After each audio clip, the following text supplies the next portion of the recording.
Suspense.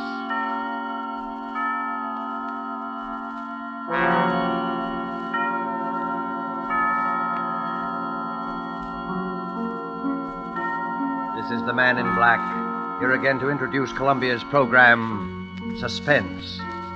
With us in Hollywood tonight as star is Mr. Otto Kruger, whose career on the screen and on the stage has afforded him a precisely equal number of appearances as a character on the right and on the wrong side of the law. Whether the man Mr. Kruger portrays tonight is devil or saint, we shall leave for you to judge when the play is over. It is called After Dinner Story. The author is Cornell Woolrich, the radio adapter Robert L. Richards. And so, with the performance of Otto Kruger as Mr. Hardecker, who told this extraordinary after-dinner story, we again hope to keep you in suspense.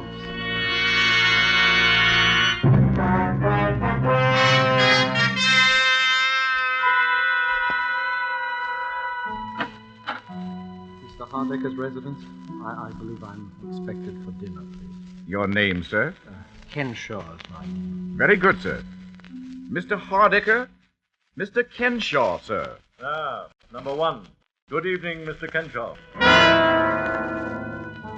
Is this where Mr. Hardecker lives? My name is Lambert. Mr. Hardecker? Mr. Lambert. Number two. My name is Prendergast. I think Mr. Hardecker? Mr. Prendergast. Number three. Mackenzie's the name. Mr. Hardecker? Mr. Mackenzie. Number four.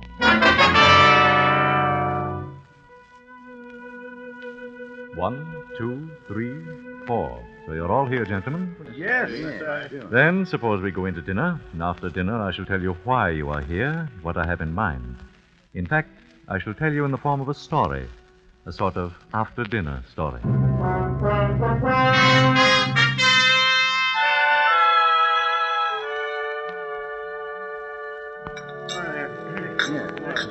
right.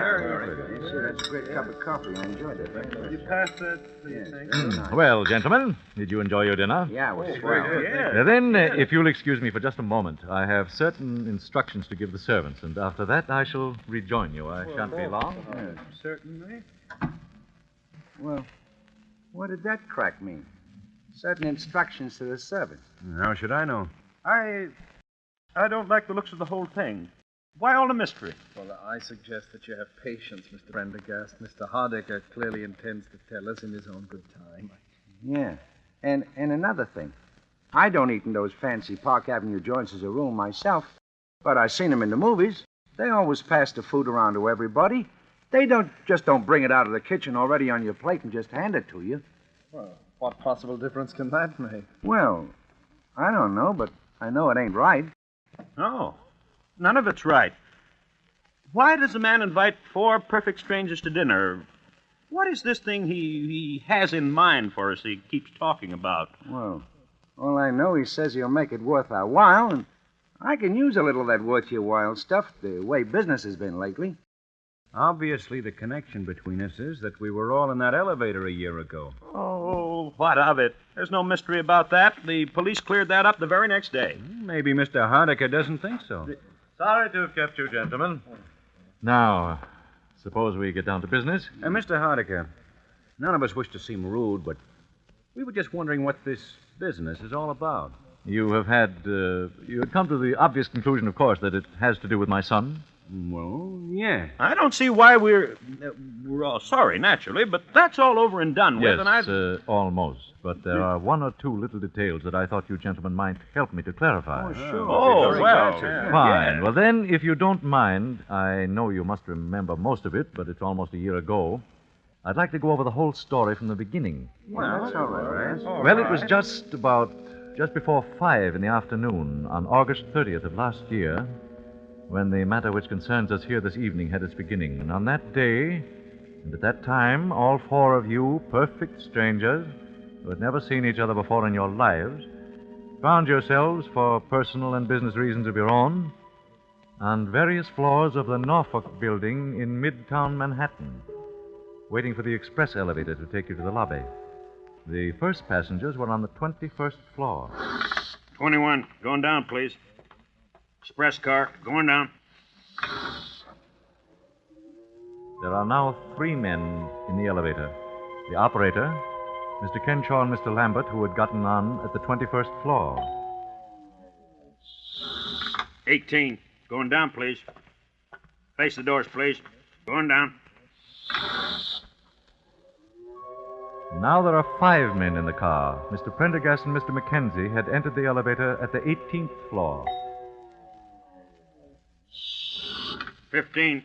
Express car to the lobby. Going down, please. Say hello to Eleanor for me. You bet. Bye, Dad. Bye. 6 men in the elevator. The last to enter, I had accompanied to the elevator door myself. He was my son. These things drop pretty fast. Too fast for me. Hey, this baby is moving.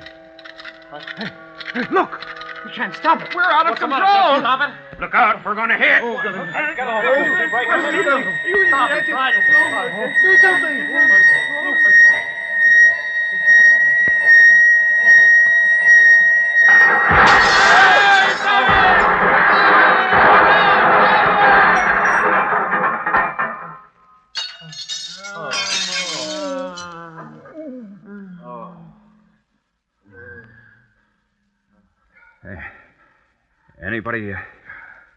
Anybody got a match? I think my leg's broken. Get me out of here. I got a wife and kids. Somebody get me out of here. Get me out Shut of up here. a minute, can't you? Dark. You're not the only one with a wife and kids. Has anybody got a match? We've got to get this door open. Yeah, I don't have it.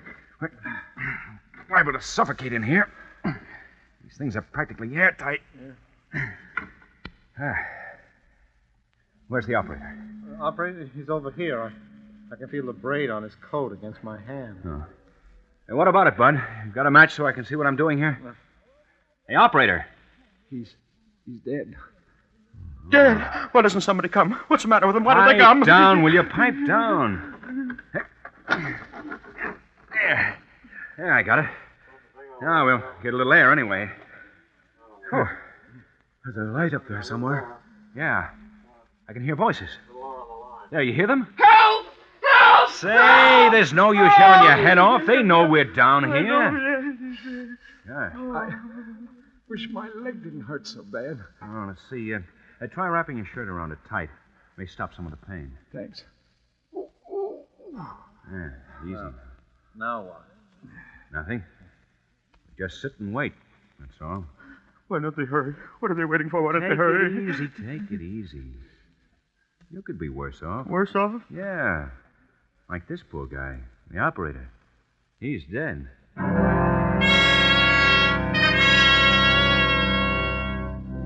And so you waited. 6 men, 5 living, 1 dead. I know how it must have been for all of you, the minutes dragging by, there in the darkness, with nothing to do but wait. How's your leg? Better. How long do you suppose we've been down here? Well, it's hard to tell. Maybe they think we're all dead. Maybe they're just taking their time. Don't worry. They heard you hollering all But right. Gee, the poor guy. I wonder if he had any kids. The operator? Yeah. I often wondered sometimes what would happen if one of these things ever slipped. Well, now you know. I'll never ride in one again. So he's going to walk up 68 stories to the Rainbow Room. I don't go to the Rainbow Room. Oh, I'm certainly glad my father didn't get on this car with me. He was going to, but he changed his mind. Wish I'd changed my mind. You know, if I hadn't gone back to make a phone call, I'd have been on another car. What's the use of wishing? It's happened, and here we are. Yeah, listen, there they are up there. They're going to get us out. Yeah. Hello! Hello up there! Yeah, we're coming to you. Take it easy. Hurry, can't you? Hurry! Hurry! We'll hurry. Anybody heading? Yeah, one guy's dead. We'll be through to you in a minute. Okay, Riley, let her down now.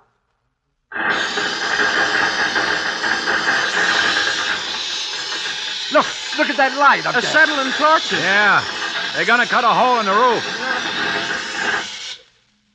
What a racket. Oh, I'm nearly deaf already. Listen, you guys. We're coming through, see? Watch out for sparks. Shut your eyes and stand back against the wall.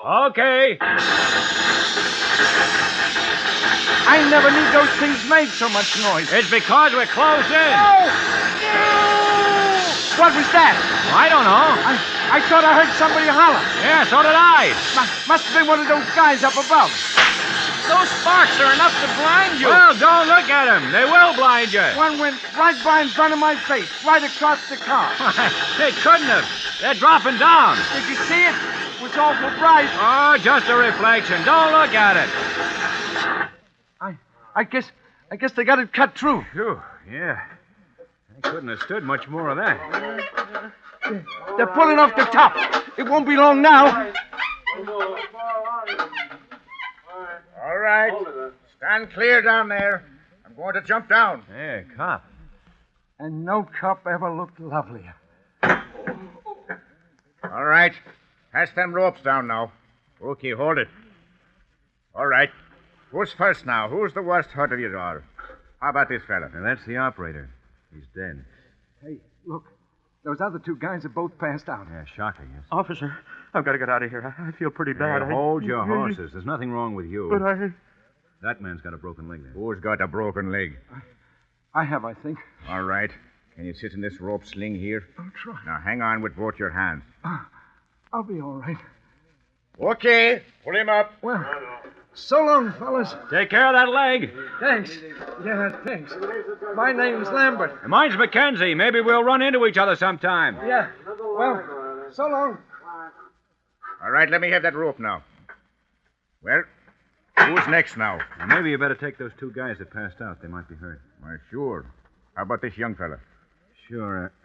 He got a little blood on him, hasn't he? He has that. Glass from the light fixtures, I guess. Well, I don't think it's serious. You don't, eh? No, he seemed to be all right. Well, whatever he seemed to be, he's not now. This man is dead. Dead? Oh, but he can't be. Look here, my lad, you don't seem to realize that you've come through a pretty serious accident. I know, but he can't be dead. We heard him talking just a few minutes ago. Isn't that right? Yes, I heard him. Well, sure. He was talking to us here in the dock. He said something about being glad his father wasn't on this I elevator. can't help what he said or what you heard him say. This man is dead.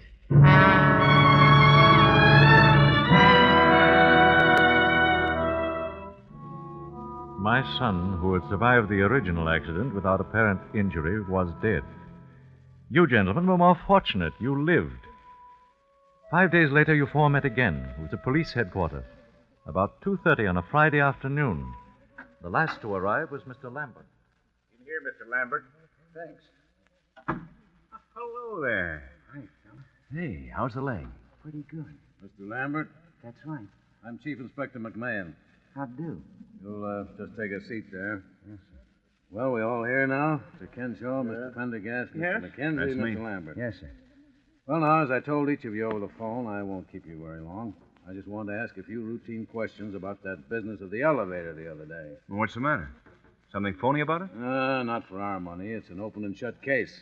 Suicide. Suicide? Yeah. You mean the operator wanted to bump himself off so he could... No, not the operator. He died of a fractured skull.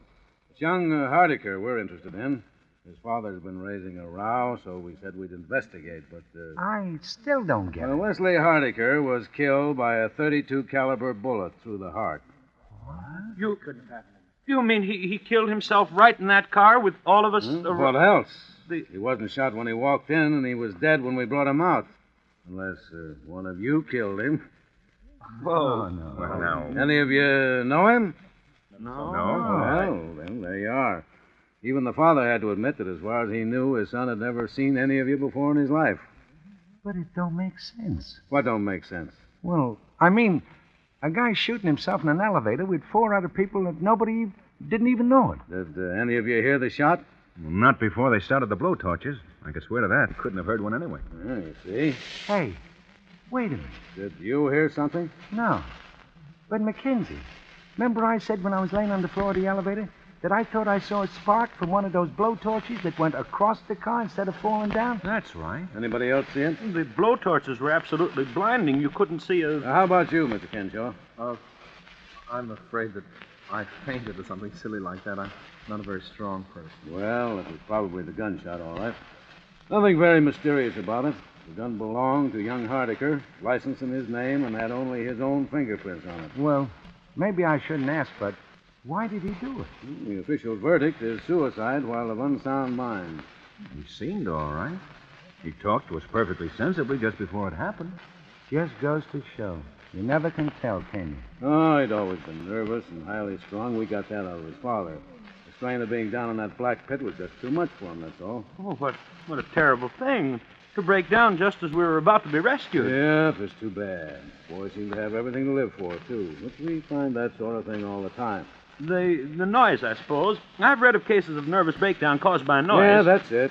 Well, I guess I don't need to keep you gentlemen any longer. Well, I'm certainly glad there were no complications. Oh, don't worry. If one of you had anything to do with it, you'd be back in the cell right now.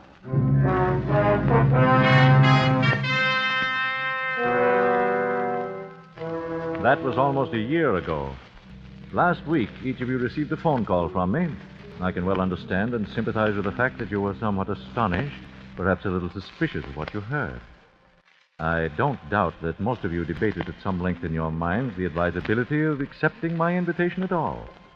You, for instance, Mr. Mackenzie, you are married, as I remember.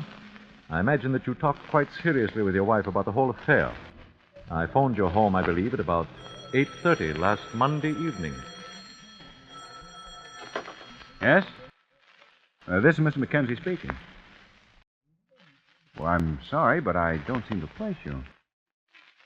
Oh, of course, Mr. Hardiker. Well, frankly, I don't see the point. You don't know me, and I don't know you. Yeah? Yeah, I see. Well, all right, Mr. Hardiker. I'll be there. That's a funny name. Who was it, dear? His name is Hardiker.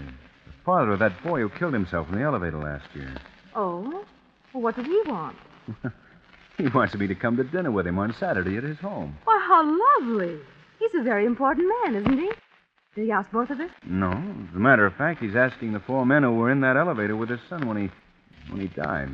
What a strange idea.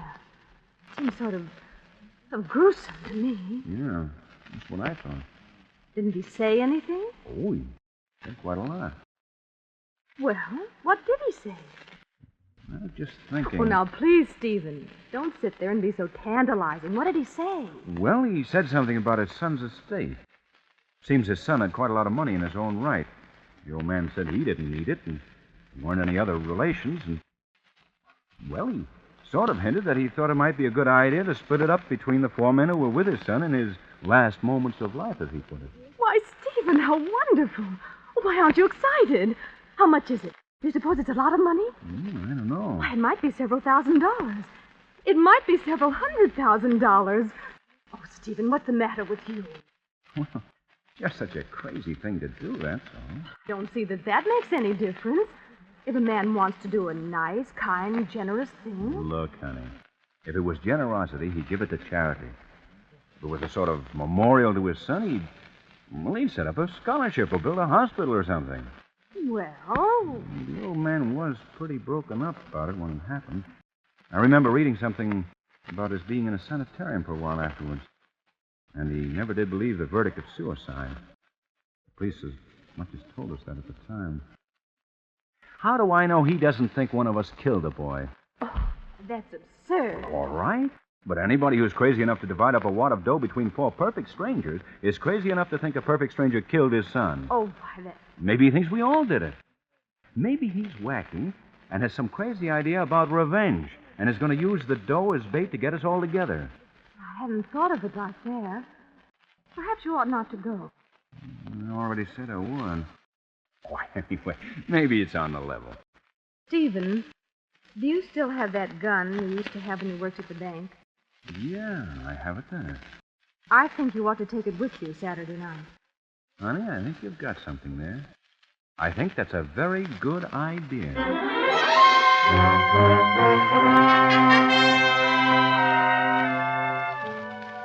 And so, gentlemen, I'm quite gratified that you all saw fit to accept my rather unique invitation, and that we are all here together this evening. By the way, Mr. Mackenzie, I'm afraid I must ask you to give me that gun that you brought along. So that's it. And, Mr. Mackenzie, you will notice that one of my servants who is standing in the door directly behind you has got you covered, is the phrase, I believe. Okay. Thank you. How did you know? Why, the butler sort of patted all your pockets when he removed your coats, but aside from that, I've spent most of my waking hours during the past year looking into the backgrounds of all you gentlemen. So I was right about this setup after all. Now, look here, Mr. Hardecker. I came here tonight in perfectly good faith. I even canceled a very important business appointment. With Mr. Joseph Donahue of Celluloid Products. Yeah. All right, let's cut out the mystery. What's this all about? Yes, what's the idea? No, wait a minute. One moment, gentlemen, one moment. But I didn't ask you up here under false pretenses. I fully intend to divide my son's estate precisely as I suggested over the phone. I sincerely hope you don't resent my investigation of your backgrounds. Well, gee, Mr. Hardecker, my background isn't much, I guess, but... Perhaps we all owe you an apology, Mr. Hardaker, but you must admit the whole thing's been a little strange. It has indeed been very strange. I think, however, that phase of the matter is about over. Now, before we get down to business, there is one detail that I'd like you to help clear me up. Sure, we'll be glad.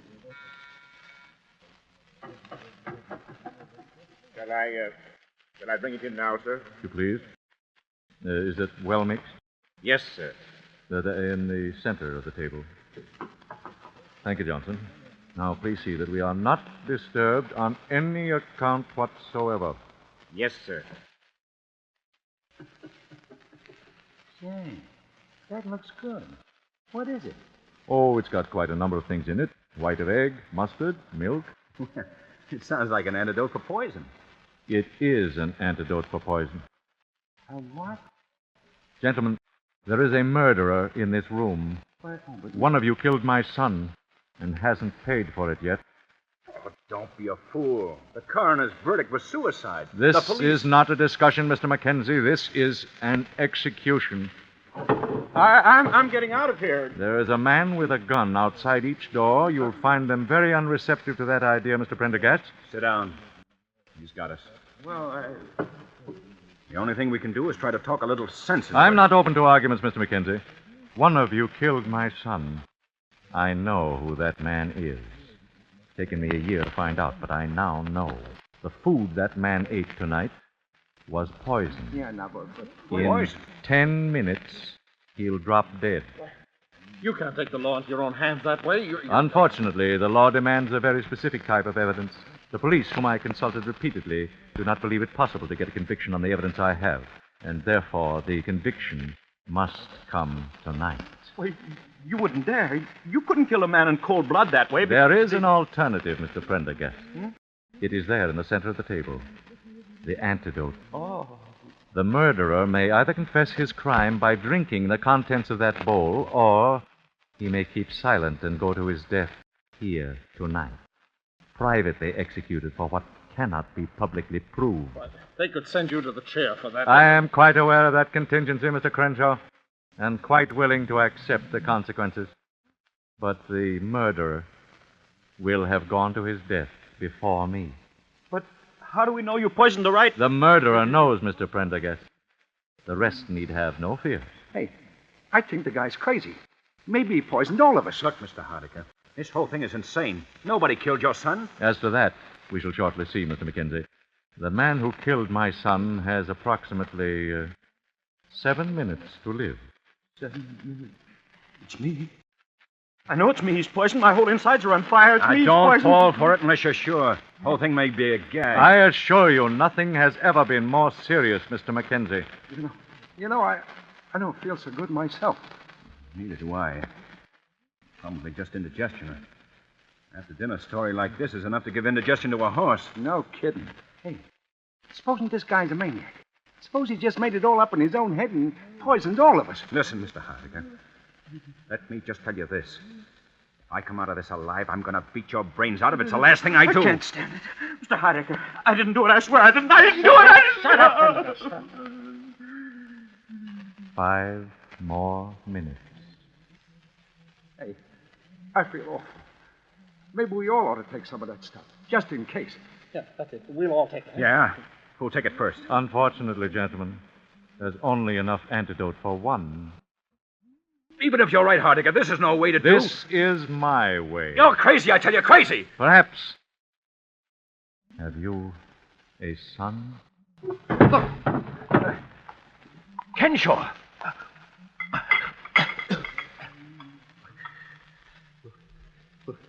Will it save me? Well, gentlemen, now you know. All right. All right, what do I care? I killed him. And I do it again. I hated him all my life. In school, in college, he never even knew that I existed. He was too good for someone like me. And he had everything. Money, everything. Then he married the girl that I loved. She didn't know how I felt. I never told her. And then she died. Pneumonia, they said. She wouldn't have died if she hadn't married him. So I killed him. I saw him get into the elevator. And then it fell. It fell. It was as though God had delivered it into my hand. It came to me there in the dark. I choked him. I choked him, and then he got out his gun, and I put my hand over his, and I turned it against him and fired. But I'm glad. I'm glad. Look! Help him, somebody. Help him. Here. Hold up his head. Yeah. Never mind. He's dead. It didn't work in time. You killed him, Hardiker. No, I didn't. I tell you, he's dead. Yes, I know. But what he drank was not the antidote. It was the poison. Poison? You see, I didn't exactly know which of you killed my son. I only knew that one of you must have. And so Robert Kenshaw convicted himself in front of all of you and was his own executioner. But then, he was never poisoned at all until... Until he drank the contents of that bowl. Gee. I shall divide the estate, gentlemen, as I promised. Meanwhile, you may call the police if you like. Let the law and divine providence decide whether this man died by my hand or by the guilt that lay upon his own soul.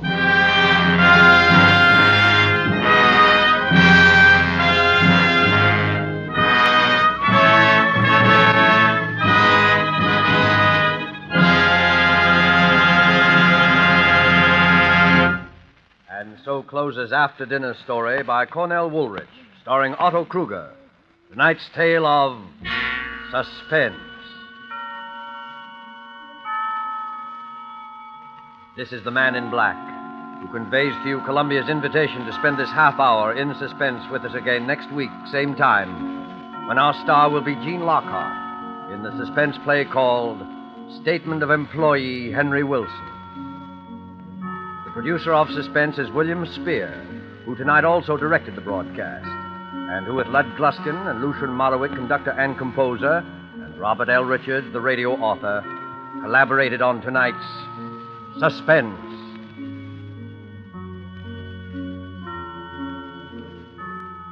Make a note on your calendar that beginning December 2nd, Suspense will come to you on Thursday evenings at 8 p.m. Eastern Wartime, 7 p.m. Central Wartime, and 6 p.m. Mountain Wartime. Remember, Suspense will be heard on Thursday nights beginning December 2nd. This is the Columbia Broadcasting System.